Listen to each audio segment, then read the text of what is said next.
नमस्कार, अस्सलाम वालेकुम, सत श्री अकाल, जय झूलेलाल। मैं हूं जी प्रेम मटलानी और आप देख रहे हैं हालात हाजरा का प्रोग्राम। हकीकत ये है। इब्तदा में आपसे दरख्वास्त है, चैनल ज़रूर सब्सक्राइब करें। दोस्तों, अगस्त 47 में 1947 की बात कर रहा हूँ। भारत का बंटवारा हुआ, तकसीम हुई, नया मुल्क पाकिस्तान बना और उसका जो जवाब दिया गया था वो था टू नेशन थ्योरी, दो कौमी नज़रिया, जिसकी बुनियाद ये थी कि भारत के मुसलमान, अनडिवाइडेड इंडिया की बात कर रहा हूँ, भारत के मुसलमान अलग हैं, दूसरी कौम है और ये भी कहा गया कि मुत्तहिदा भारत रहेगा तो मुसलमानों के हकूक़ सलब होंगे, उनकी मुआशी आज़ादी छिन जाएगी, वो गरीब हो जाएंगे। उर्फ आम में वो ऐसा कहते थे, बनिया उनको खा जाएगा। ये जवाब दिया गया था और फिर उन्होंने अपने मकसद को मतलब साफ करने के लिए, पाने के लिए फसादात करवाए। आपको याद होगा, मैंने पहले भी बताया है, 16 अगस्त 46 को जिन्ना ने बंगाल में, कलकत्ते में डायरेक्ट एक्शन डे का हुक्म दिया था। हज़ारों हिंदुओं का कत्लेआम किया गया, कई लड़कियां, हिंदू लड़कियां, उनका रेप किया गया।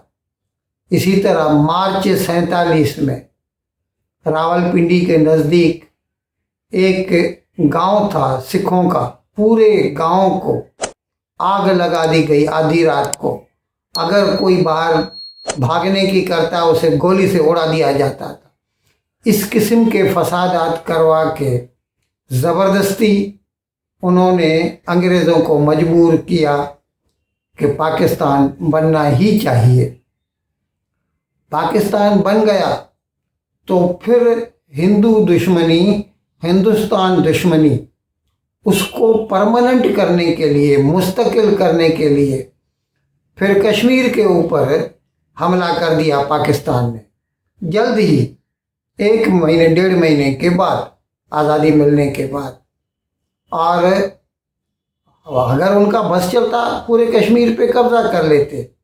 लेकिन ये तो महाराजा हरी सिंह ने जब इंस्ट्रूमेंट ऑफ एक्सेशन पे दस्तखत किए और नेहरू से दरख्वास्त की तो भारत की फ़ौज बीच में आ गई और उनकी एडवांसमेंट पाकिस्तानी फ़ौज, या जिसे वो तो कबायली कहते थे, लेकिन उनका जो लीडर था वो मेजर जनरल अकबर ख़ान था। ही वॉज फ्राम आर्मी, तो इसीलिए हम आराम से कह सकते हैं इट वाज आर्मीज ऑपरेशन। उनको रोक दिया गया। खैर, अभी आज हम मसले कश्मीर पे बात नहीं कर रहे। आज हम सिर्फ इस बात पे बात कर रहे हैं कि मुसलमानों ने, भारत के मुसलमानों ने पाकिस्तान इस प्रीमाइज पे, इस बुनियाद पे अलग से लिया कि अदरवाइज उनके मुआशी हकूक़ ख़त्म हो जाएंगे। अभी आप में से बहुतों को शायद इल्म न भी हो, जो हिस्सा पाकिस्तानी कश्मीर कहलाता है, यानी जिसे आप लोग पाकिस्तान ऑक्यूपाइड कश्मीर कहते हैं, वो पाकिस्तान में उसको आज़ाद कश्मीर कहा जाता है। अब कुछ दिनों से, 2-3 दिनों से लगातार, वैसे तो 2-4 महीनों से, लेकिन 2-3 दिनों से बहुत जो है पुरतशद्दुद जो है वहाँ पर मुजाहरे हो रहे हैं और बसें जलाई जा रही हैं, गाड़ियाँ जलाई जा रही हैं, रास्ते पे टायर जलाए जा रहे हैं और दुकानें बंद हैं, स्कूल बंद हैं, कॉलेज बंद हैं। मुजफ्फराबाद उसका कैपिटल है पाकिस्तानी कश्मीर का, और उसके गर्दो नवाह में कई गांव हैं जहां पर ये मुजाहरे हो रहे हैं। अब उन मुजाहरों में सबसे बड़ी आवाज़ जो आपको सुनाई देगी वो ये है कि वो कहते हैं हमें आज़ादी चाहिए, उनको आज़ादी चाहिए। अब अगर पाकिस्तान का कश्मीर आज़ाद कश्मीर है तो फिर उनको आज़ादी नहीं चाहिए। अगर उनको आज़ादी चाहिए तो इसका मतलब वो आज़ाद नहीं है, वो ग़ुलाम है। तो इसका मतलब पाकिस्तान का जो कहना है वो गलत है। ये हम जैसे कहते हैं it is Pakistan occupied Kashmir. अच्छा, अभी टू कट इट शॉर्ट मैं आपको ये बताऊं कि पाकिस्तानी कश्मीर का मसला क्या है। मसला वही मुआशी है जो मैंने बताया। वो ये है कि मंगला डैम है वो कश्मीर में है, पाकिस्तानी कश्मीर में, उसमें बिजली बनती है। और अगर सिर्फ पाकिस्तानी कश्मीर जो है उसकी ज़रूरियात को देखा जाए तो उससे ज़्यादा बनती है, लेकिन वो सारी बिजली जो है ना पहले पाकिस्तान के पंजाब में भेज दी जाती है, फिर उसमें से थोड़ी बहुत पाकिस्तानी कश्मीर को वापस की जाती है। इसीलिए उनके पास 10-10, 12-12 घंटे का शटडाउन होता है। बावजूद इसके कि कश्मीर जो है सरप्लस स्टेट है as far as electricity generation is concern, उसको बिजली नहीं मिलती।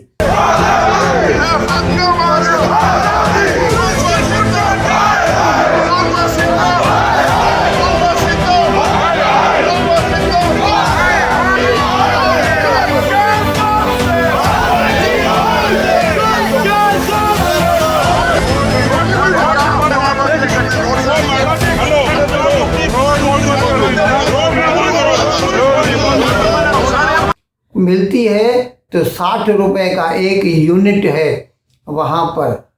अब मैं आपको इसलिए भी ये बता रहा हूँ कि जब 5 साल केवल 5 अगस्त 19 को भारत ने अपने कॉन्स्टिट्यूशन की आर्टिकल 370 को मनसूख किया, 35A को मनसूख किया, तो पाकिस्तानियों ने बहुत शोर शराबा किया था। लेकिन प्रैक्टिकली क्या साबित हुआ है कि उसके बाद से भारत के कश्मीर में अमन अमान हो गया है, तरक्की हो रही है, हज़ारों करोड़ों की सरमायाकारी हो रही है। वहाँ पर कितनी कन्वेंशन हुए, कॉन्फ्रेंसेस हुई, SCO की कॉन्फ्रेंस हुई थी, मैं आपको बता दूं। ऐसे कई कॉन्फ्रेंसेस हुए वहाँ पर, और करोड़ों अभी टूरिस्ट जो हैं वो कश्मीर घूमने जा रहे हैं। हिंदुस्तानी कश्मीर की बात कर रहा हूँ। और पाकिस्तानी कश्मीर वाले ये देख रहे हैं कि चंद किलोमीटर्स के फासले पर जो मुल्क है, जो हकीकत में एक ही मुल्क था, जिसको पाकिस्तानियों ने ज़बरदस्ती छीन लिया था भारत से, उसमें 20 रुपए किलो प्याज मिल रही है पाकिस्तान में, या पाकिस्तानी कश्मीर में 150 से 200 रुपए किलो। वहाँ पर 27 रुपए किलो गंदम का आटा मिलता है, पाकिस्तान में 150 से 200 रुपए किलो आटा मिलता है गंदम का।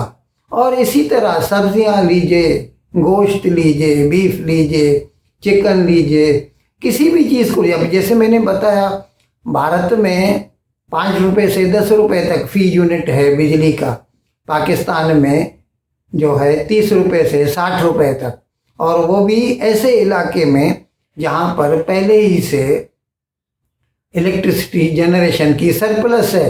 उनको न तो बिजली दी जाती है, और अगर दी भी जाती है तो बहुत जो है बड़े बड़े नरखों पर उनसे पैसा वसूला जाता है।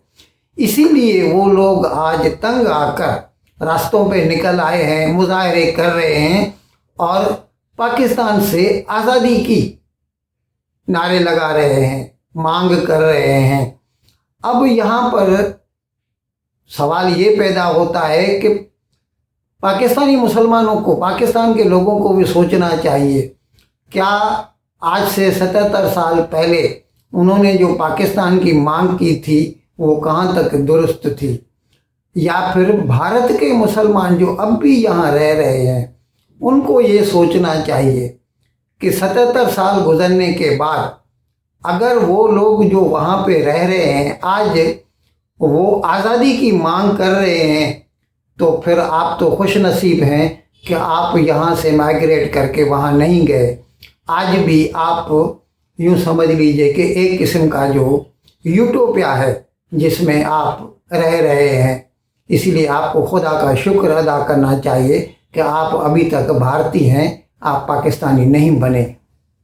इन अल्फाज के साथ आज का प्रोग्राम ख़त्म करने की मैं आपसे इजाज़त चाहता हूँ, लेकिन विदाई लेने से पहले एक मरतबा फिर आपसे मेरी दरख्वास्त है कि जिस किसी साहब या साहिबा ने अब तक हमारे इस चैनल को सब्सक्राइब नहीं किया, अज़राए करम इसको जल्द से जल्द सब्सक्राइब करें, प्रोग्राम को लाइक करें, शेयर करें और घंटी का बटन दबाना न भूलें। बहुत बहुत शुक्रिया।